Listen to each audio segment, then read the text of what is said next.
오늘 제목은 보육원이 치료시설이 되어가고 있다. 보육원은 엄밀히 이야기하면 아동 양육시설입니다. 아동들을 올바르게 성장시킬 수 있는 양육하는 곳입니다. 물론 가정에서도 양육이 필요하고 또 집단적인 양육이 이루어지는 곳이죠. 그런데 이곳이 치료시설이 되어가고 있습니다. 저출산으로 인하여 우리 많은 보육원에 있는 시설의 보호아동들도 지금 많이 이제 급감하고 있습니다. 그런데 우리 때도 그랬지만 장애 아동들이 많이 들어옵니다. 어떻게 보면 그 아동 학대로 인해서 보육원에 가장 많이 들어오는데 아이들이 좀 뭐랄까 정신 연령이 떨어져서 많이 맞았는지 맞을 수밖에 없는지 아니면 부모님이 정말 여러 가지로 문제가 있어서 아동 학대를 했는지 모르겠지만 그 맞고 자라서 그런지 아니면 태교 때부터 좀 정상적으로 태교가 잘 이루어지지 않아서 그렇게 됐는지 모르겠지만 경계선 지능 아동들이 많이 있습니다. 경계선 지능 그리고 어떤 심리적으로 ADHD 불안감을 많이 느끼고 정신이 정말 이렇게 항상 좀 이렇게 관리하기가 힘든 그런 아동들이 퍼센트로 따졌을 때 거의 60%, 70%까지 되어가고 있지 않을까라는 그런 말씀을 한번 드려봅니다. 그럼 10명 중에 7명인데 너무나 관리하기가 힘들지 않겠습니까? 오래전 뉴스에서도 그 보육원에 ADHD 아동들이 많아서 그 이제 약을 먹는 아이들이 너무나 많다. 그런 기사들도 MBC 뉴스에서 많이 나왔습니다.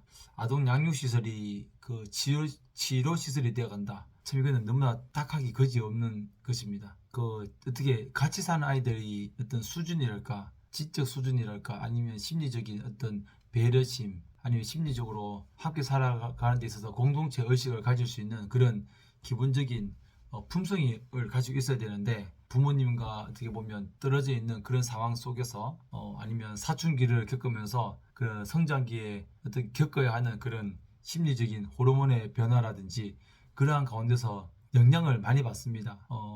어떻게 좀 우려되는 말이지만 정상적인 뭔가 IQ가 예를 들어서 100 이상이 되고 또 심리적으로 안정된 친구들도 주변에 있는 친구들을 바라보면서 주의력이 결핍되어 있는 친구들이라든지 아니면 공격성이 강한 친구들 그리고 한편으로는 항상 이제 우울감을 갖고 있는 그런 친구들을 바라보면서 스스로 그 아이들을 보면서 나도 저렇게 좀 되어가는 그런 모습이 있을 수 있고요. 물론 첫 번째 원인은 뭐 태교라든지 아동학대라든지 부모님과 떨어지면서 자연스럽게 생겨난 그런 불안감으로 인해서 정신연령이 떨어지고 있기 때문에 그 10명 중 7명의 아이들이 수치적으로 정확하진 않지만 통계적으로 이런 것들을 아마 조사를 정부에서도 하지 않을 겁니다. 물론 보육원에서도 이러한 통계를 내지는 않을 겁니다. 물론 그리고 학생들도 경계성 지능이 있는 아이들은 장애 인정을 받을 수 있습니다. 뭐 시험을 친다든지 검사를 해서 받을 수 있는데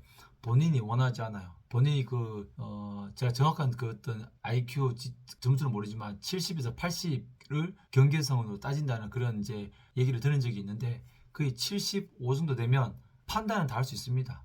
판단도 되고 할 수 있는데 그러나 그 판단이 본인이 생각이 하기에는 어떤 올바른 판단이라고 생각하겠지만 누가 봐도 그 판단은 성급할 수도 있고 정말 올바른 판단이 아닌 그런 경우인데 본인이 장애 인정을 받기를 싫어합니다. 왜냐하면 그걸 받았다는 그 하나만으로 이제 꼬리표 낙인 효과가 있기 때문에 본인들도 압니다. 그리고 어떤 우리가 살아가면서 뭐 배려심이라든지 등등등 뭐 상황 판단력이라든지 여러 가지 그 미래에 대한 생각이라든지 그런 게 있는데 뭐 정말 경계성 지능이라도 보면 자기들끼리 또 어떻게 보면 거짓말도 잘하고 본인이 원하는 거에 있어서는 아주 뛰어난 지능을 가지고 있는 친구들도 있습니다.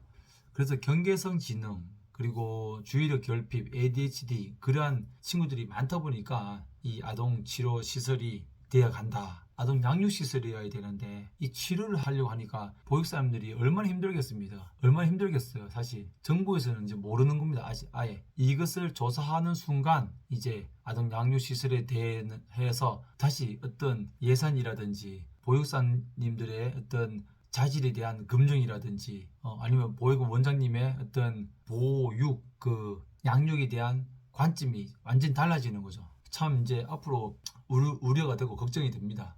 어떻게 그 보육사님들이 아이를 키워야 하는가? 어떻게 보면 그 보육 아이들이 이렇게 그래도 이제 예전하고 비교해서 사실 죄송한데요. 우리 때는 형들이 뭐라 하기도 하고 보육사님들이 큰 소리도 치고 하면 눈치라도 있었는데 요즘에는 이제 세상이 많이 바뀌었으니까 눈치 보기보다는 자기가 하고 싶은 말, 내가 여기에 들어오고 싶어서 들어온 거 아닌데요. 내가 부모님이 없어서 이런 서러움을 보육사님께 받아야 되나요? 이런 그냥 막말도 하고 그러는 거죠.